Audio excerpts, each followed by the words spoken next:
तर प्रारूप मतदार यादीवरील हरकती सूचनांची गंभीर दखल घ्या। मुंबई पालिकेचे आयुक्त भूषण गगरान यांनी हे निर्देश दिलेले आहेत। हरकती आणि सूचना नोंदवण्यासाठी 3 डिसेंबर पर्यंतची मुदत देण्यात आलेली आहे। तर काँग्रेसच्या शिष्टमंडळाने घेतली निवडणूक आयुक्तांची भेट। मतदार याद्यांमधील घोळ दुरुस्त करण्याची यावेळेला मागणी करण्यात आली आहे। दुबार नावांची माहिती जनतेला मिळेल का असा वर्षा गायकवाड यांनी सवाल केलाय। एका वॉर्डातून दुसऱ्या वॉर्डात नावं शिफ्ट केली असं देखील गायकवाड यांनी म्हटलंय। निवडणूक आयोग आणि बीएमसीमध्ये समन्वय नाही असा आरोप सचिन सावंत यांनी केला।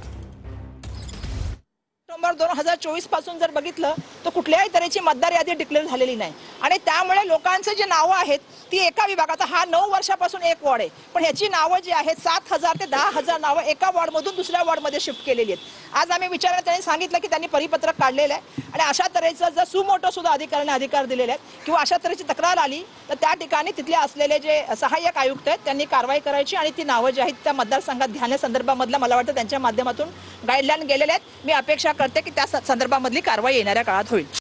राज्य निवडणूक आयोग आणि महानगरपालिका याच्यामध्ये समन्वय नाही आहे हे आजच्या बैठकीमध्ये स्पष्ट झालेलं आहे की जर या दुबार मतदानाच्या संदर्भामध्ये जर सांगायचं झालं तर यादी कसली, तर मी जर दुबार मतदार त्या ठिकाणी आहे तर माझं दुसरं नाव कुठे आहे हे मला माहिती असणं आवश्यक आहे आणि त्या संदर्भामध्ये काय करायचं आहे हे या ठिकाणी अद्यापही महानगरपालिकेच्या अधिकाऱ्यांना माहीत नाही की जर हे नीटपणे जर केलं नाही तर मतदानाचा टक्का मोठ्या प्रमाणामध्ये मुंबई महानगरपालिकेच्या निवडणुकीमध्ये घसरणार आहे। तर पुणे शहरात कोयता गँगनं धुडगूस घातलाय। सिगारेट फुकट न दिल्याच्या रागातून आता कोयता गँगनं विमाननगर परिसरामध्ये एका पान टपरीची तोडफोड केली। काही दिवसांपूर्वी पुण्यातल्या डेक्कनमध्येही कोयता गँगनं एका बारमध्ये लूट केल्याचं पाहायला मिळालेलं होतं। पाहूयात। तर ज्यांना दुसऱ्यांदा आमदारकी त्यांचा आणि शहाणपणाचा सुनील तटकरेंनी महेंद्र थोरवेंना हा टोला लगावलेला आहे। मी आयुष्याचा डास सुद्धा मारला नाही म्हणून एकही गुन्हा दाखल नाही। ज्यांना दुसऱ्यांदा आमदारकी त्यांचा आणि शहाणपणाचा संबंध नाही, सुनील तटकरेंनी महेंद्र थोरवेंना टोला लगावला।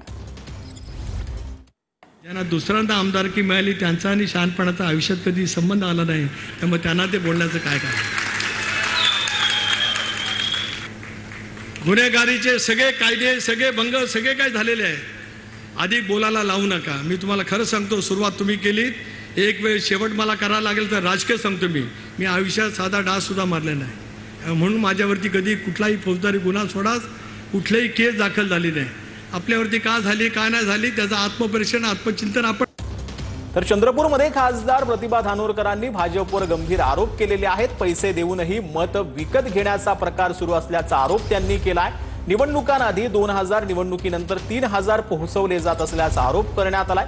कुठलाही पुरावा न देता आरोप करणं लोकशाहीची थट्टा आहे। धानोरकरांच्या आरोपांनंतर मुनगंटीवार यांनी ही प्रतिक्रिया दिली।